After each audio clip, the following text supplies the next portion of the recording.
On the night of May 12, 1956, a car crashed into a tree on a narrow road in Los Angeles. Inside was Montgomery Clift, Hollywood's most handsome actor, Marlon Brando's rival, a pioneer of method acting. But that crash didn't just destroy a car.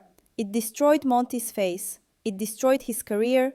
It destroyed his life. Before the crash, Montgomery Clift was perfect. After the crash, that man disappeared, and in his place remained a broken ghost, because Hollywood demands perfection, and Monty was no longer perfect. Before we reveal how one car crash destroyed Hollywood's most beautiful star, hit subscribe for more tragic untold stories from legends who lost everything in a single moment. Montgomery Clift was born in 1920 in Omaha, Nebraska. He was the child of a wealthy but troubled family. His mother, Ethel, believed her son was special. She pushed him toward theater. Monty was on Broadway when he was only 13 years old. His talent was extraordinary, but what really caught attention was his face. Monty possessed an almost supernatural beauty, perfect features, deep eyes, a sensitive expression. Women adored him, men envied him. But inside Monty, there was a war nobody saw, because Montgomery Clift was gay, and in the 1940s, that meant career suicide.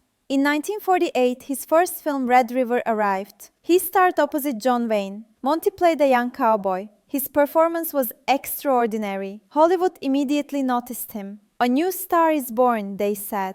In 1951, A Place in the Sun came. He starred opposite Elizabeth Taylor. There was incredible chemistry between them. Monty played a tragic lover. Critics wrote, Montgomery Clift is the greatest actor of a generation. He received an Oscar nomination. Fame exploded, but Monty wasn't happy, because every day he was living a lie. Monty was under pressure from the studios. Find a girlfriend, they said. Take magazine photos.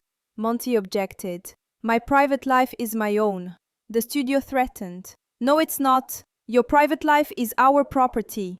Monty created fake relationships. Photos were taken, but everyone knew they were lies.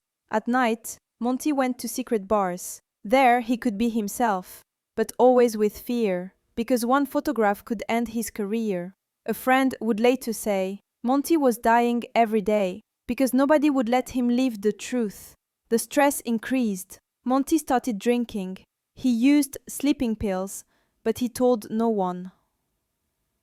In 1953, From Here to Eternity came. Monty played a soldier. He starred alongside Frank Sinatra and Burt Lancaster. His performance was magnificent. He received another Oscar nomination, but he didn't win. Monty was disappointed. I'll never be good enough, he said. Elizabeth Taylor was his closest friend. She told him, You are already perfect, Monty, but you never see it. Monty replied, Because I have to be perfect. Otherwise, nobody will love me. By 1956, Monty was mentally and physically exhausted, but he was still working because he knew nothing else. In May 1956, filming began on Raintree County. He was starring opposite Elizabeth Taylor again. One evening, there was a party at Elizabeth's house. Monty went. He drank. He drank too much. At midnight, he left. He got in his car. His head was spinning, but he drove. On a narrow, dark road, he lost control. The car hit a telephone pole. Monty was found impaled on the steering wheel. His face was shattered. His jaw was broken. His nose was crushed. His teeth were knocked out. When Elizabeth Taylor heard the news, she rushed to the scene. When she saw Monty, she screamed, because that face was no longer there. Surgeries began. Doctors tried to reconstruct Monty's face, procedures lasting months, but none could restore him to what he was. When Monty looked in the mirror, he no longer recognized himself. His face was asymmetrical. One side seemed paralyzed. Speaking was difficult. Hollywood's most handsome man had been transformed into a stranger. The studio wanted to fire Monty from Raintree County, but Elizabeth Taylor threatened, If Monty goes, I go. Filming continued, but everyone could see. Monty was no longer the same. Cameras shot only one side of Monty's face, the good side. The bad side remained in shadow. After the crash, Monty's life became a nightmare. He could no longer get major roles. Directors didn't want him. He's not that handsome anymore, they said. Monty turned more heavily to alcohol. He used drugs to numb the pain, both physical and emotional. In 1958, he appeared in Lonely Hearts, but his performance was weak. Critics were merciless. Montgomery Clift is not what he used to be. In an interview, he was asked, "How did the accident affect you?" Monty replied, "The accident killed me, but I don't know why I'm still here." Elizabeth Taylor continued to support him. In 1959, they appeared together in Suddenly Last Summer. Monty played a difficult character, but during filming, he frequently forgot his lines. He came to set drunk. The producer yelled at him, "Be professional." Monty quietly replied, "I used to be professional, but that man is dead." Through the 1960s, Monty barely made any films, only small roles. Nobody wanted him. Friends who saw him during those years described a man disappearing before their eyes. The drinking got worse, the pills increased. His weight dropped dramatically. His skin took on a gray pallor. He lived alone in a townhouse in New York. Some days he wouldn't leave. He'd sit in darkness, watching his old films, crying at the man he used to be. One friend visited and found Monty staring at a photograph from a place in the sun. That beautiful young face stared back at him. "I killed him," Monty whispered. "I killed that beautiful boy." His friends tried to comfort him. "You're still here, Monty. You're still that person." But Monty shook his head. "No, he died in that car. I'm just what's left." The physical pain never stopped. The surgeries had left nerve damage. His face hurt constantly. The pills helped, but never enough. And the pills brought their own problems: addiction, confusion, memory loss. Directors who worked with him in those final years described the agony. Monty would need dozens of takes to remember simple lines. He would shake, sweat.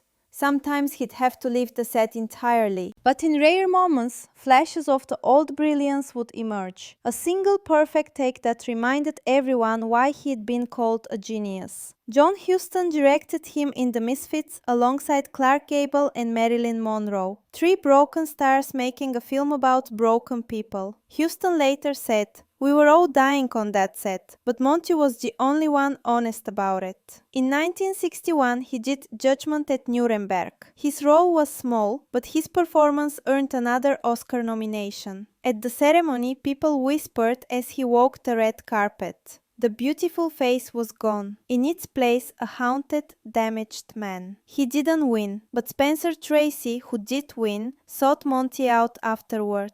"You should have won," Tracy told him. "That was the bravest performance I've ever seen." Monty smiled sadly. Brave would have been not getting in the car that night. By the mid-1960s, work had almost completely dried up. Monty's reputation as unreliable had spread throughout Hollywood. Insurance companies wouldn't cover him, studios wouldn't risk him. He was only in his 40s, but he looked ancient. The drinking and pills had ravaged him. His hands shook, his memory was failing. His body was giving up. In 1966, he got one final role, The Defector, a small spy thriller, a tiny part, but it was work. On set, crew members were shocked by his appearance. This was the man who'd been called the most beautiful in Hollywood, this frail, trembling ghost. But when cameras rolled, something happened. Monty summoned what remained of his talent. He gave everything to that small role, as if he knew it was his last chance. An assistant director later said, "Monty played every scene like it was his final scene, like he was saying goodbye." Filming wrapped in early July. Monty returned to his townhouse in New York. He was exhausted, in pain, alone. On the morning of July 23, 1966, Monty's assistant found him dead in his bedroom. He was 45 years old. The official cause? Heart attack. But everyone knew. Monty had been slowly killing himself for years. The alcohol, the pills, the pain, the heartbreak. His body had finally given up. The funeral was small. Elizabeth Taylor came. She spoke through tears. Monty was the best person, but the world was never kind to him. She'd been there the night of the crash. She'd pulled teeth from his throat to keep him from choking. She'd held his hand through surgeries. She'd fought to keep him working. And now she stood at his grave, the last person who truly understood what he'd lost that night. The gravestone reads simply, Edward Montgomery Clift. Below, nothing else. Because Monty's story was never fully told during his lifetime.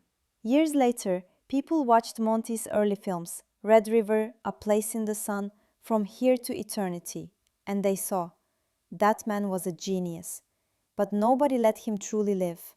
Film historians now recognize the tragedy. Monty was one of the first method actors. He influenced Brando, James Dean, and generations after. His naturalistic style changed American acting forever, but he paid for that art with his life. The perfectionism, the inability to separate himself from his roles, the constant pressure to hide who he was. It all built up until that one night when he got behind the wheel. Montgomery Clift was Hollywood's most beautiful face, but that face was shattered in one night. The crash didn't just break bones, it broke Monty's soul. Hollywood demands perfection, and Monty was no longer perfect. So they slowly forgot him, slowly killed him. Monty died at 45, but really, he died in 1956, that dark night, in that car. Sometimes an accident is just a moment, but sometimes it lasts a lifetime. And for Montgomery Clift, that crash never ended. 10 years from the crash to his death, 10 years of slow decay, 10 years of watching himself disappear. The beautiful boy in A Place in the Sun was gone, but the ghost remained, walking through a world that no longer wanted him, working when he could, suffering when he couldn't. The tragedy isn't just that he died young, it's that he lived 10 years as a ghost, present but not alive, breathing but not living. Hollywood broke Montgomery Clift, not with cruelty, but with impossible standards. Be perfect, be beautiful, be straight, be everything except yourself. And when the perfection cracked, when the beauty shattered, when the mask slipped, Hollywood turned away. That's the real story. Not just the crash, but what came after. The slow, painful death of a man who gave everything to his art and got nothing but pain in return.